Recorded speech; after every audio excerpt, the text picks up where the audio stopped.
Hi family, welcome back to another video on Conan Exiles. Today we're going to be talking about like hidden food and what food does and all that good stuff, because food's actually really important in this game for healing and whatever else. We'll talk about the grinder, the stove, your barrel, your pressurizer, and the fireball cauldron. So first of all, when you're new to this game, not a lot of people know this, but when you have a fluid press, right? Get yourself some berries, because this is a really good refreshment. If I could, oh, they're here. So this is the Highland berry. This will make you desert berry pulp, which is actually really good for sating your thirst. Like, you could make purified water, right? You make that via making glass jars in the forge with a mold, and you go and put it in here and you cook it, and it makes a purified water, which gives you a lot of drink. But I find it's quite nice when you have those spare berries that you don't need, shove it in here, it does it for you and you'll have it. It's not too bad. I always find I got spare berries in my inventory and I just chuck them out, but put them to good use, put them as fluid press. Also, another thing that might help out the newbies, basic forge. Go put something, coal, wood, whatever, fibre. What you need is seeds, leaving agent, and fibre, and it will make you bread. Now the bread's pretty good actually, it's not too bad. It has quite a high spoil timer, regenerates your hunger, and if you take it up a step further, get yourself a thrall or go and learn the recipes, or go and get the Jericho shrine. I think it makes you honey bread if I remember right. It's not too bad. Also with drinks, not a lot of people really play around with the drinks. You have this Fermentation Barrel here. You go and learn these, go and have a look at my cooking recipes guide if you want to find these. But making these is quite useful because they have different properties, like heating you up or cooling you down or healing you up a bit. They're not that hard to make. You can get mushrooms. If you want to get the red mushrooms, if I remember right, around the Mounds of the Dead, there is red mushrooms around that lake, and also for the puffball mushrooms, go into the swamp, or then actually go into the noob area. Let me have a look. Along these islands in the noob area, sometimes you'll find these very tiny little brown mushrooms, and that will get you the puffball mushrooms. Or I found, literally on this bit here, there is puffball mushrooms.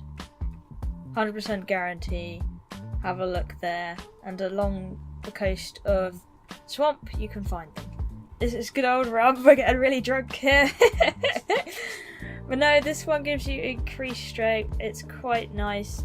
That is called the Fiocus rum. Sorry if I got that wrong. I love this game.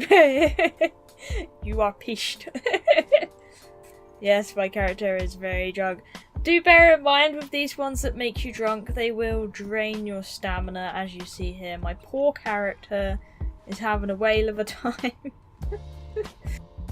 One I really like, the iced drinks. They're really nice. Herbal and iced tea are really good for that regeneration on your stamina and your HP. Iced tea, herbal tea. I really highly recommend making these two drinks right here. They're really, really good. As well as the cleansing brew. Don't make corrupting brew. Don't do it, guys. I really like mulled brew. That's a good one as well. Spiced tea is also one of my favourite for warming up in the cold.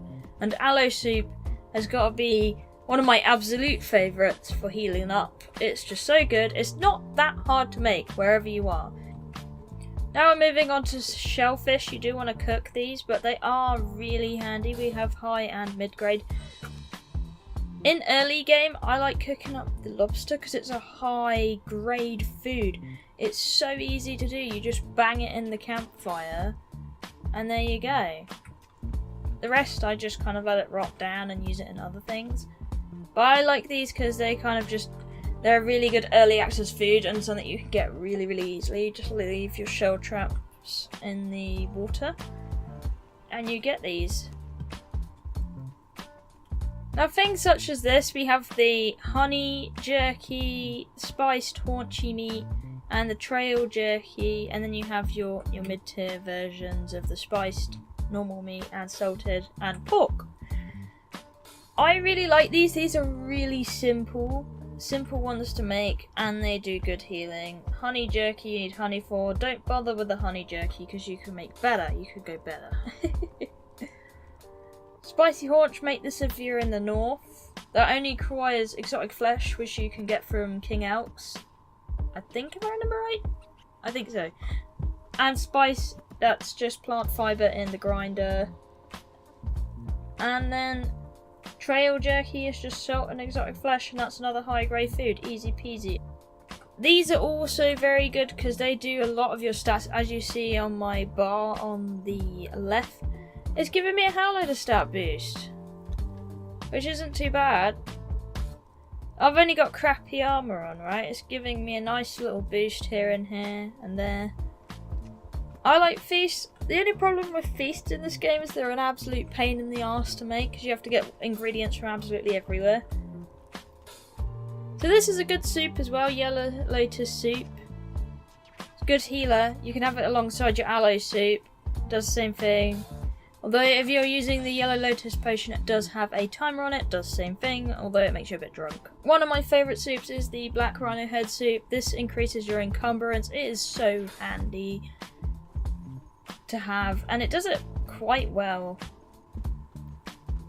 Also, some people were wondering in the last video what I was talking about with elixirs. With elixirs, you make them in the Fireball Cauldron. They are quite intricate, I guess. If you're looking how to get this lotus powder and stuff, I'm pretty sure Firespot did a video on lotuses, or Just Horse, go check them out.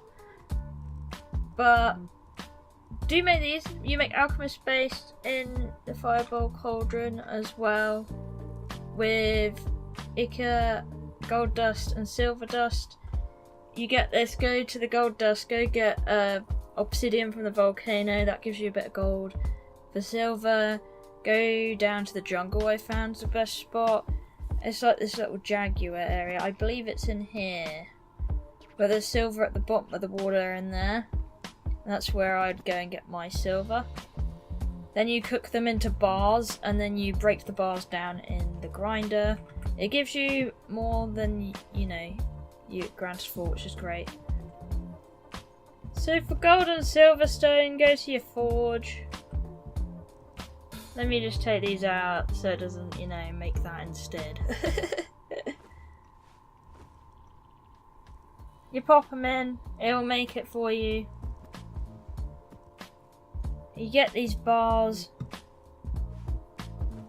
and then you stick them in the grinder. This will give you gold and silver dust. It gives you more than, you know, what's granted. So, great way to get spice. Put plant fibre in, it'll give you spice. Good way for salt. Put a lot of rocks in, gives you salt. So 500 stone would give me 50 salt. Gives me 50 spice for that amount of plant fibre, which is nice. But usually I'll just go for the plant fibre and get a sickle, it's easier, and I'll make the spicy haunch. So these would be my favourite sort of things to use. Early game I would do the exotic shellfish. Mid to later game I would do trail jerky, spice haunch. I'd probably actually go and get those recipes early on. What I do usually is run around the map, get all the engrams I need, and then I'll get on with my little adventure. For teas, I like iced tea, spiced tea, herbal tea. Love it. That stuff is great. Mulled brew is also lovely to use, although it is low grade. Yellow Lotus soup definitely is a get. Same with aloe soup, definitely. It does have timers on it. Overall, it's usually best with the aloe soup because it has a better timer compared to the Yellow Lotus soup. But I would just get both anyway because you seem to get quite a lot of flour as well. Rhino head soup, get it when you can. It is a pain in the ass. The black rhino is in the savannah. You can notice him because he's very dark in colour compared to the others, and he's kind of like a mini boss, but he doesn't give you keys. Mystery meat soup, that's pretty good if you like survivability. Cleansing Brew, always bring it with you on adventures. And the Feasts is more end sort of game. It's really good. You can make any feast from any religion. They pretty much do the same thing. They up your stats. Also, I recommend get yourself a good cook, tier 3 or a tier 4. So I hope that cleared up some things for you. Thank you for watching. I love you all and I'll see you in the next one. Bye bye.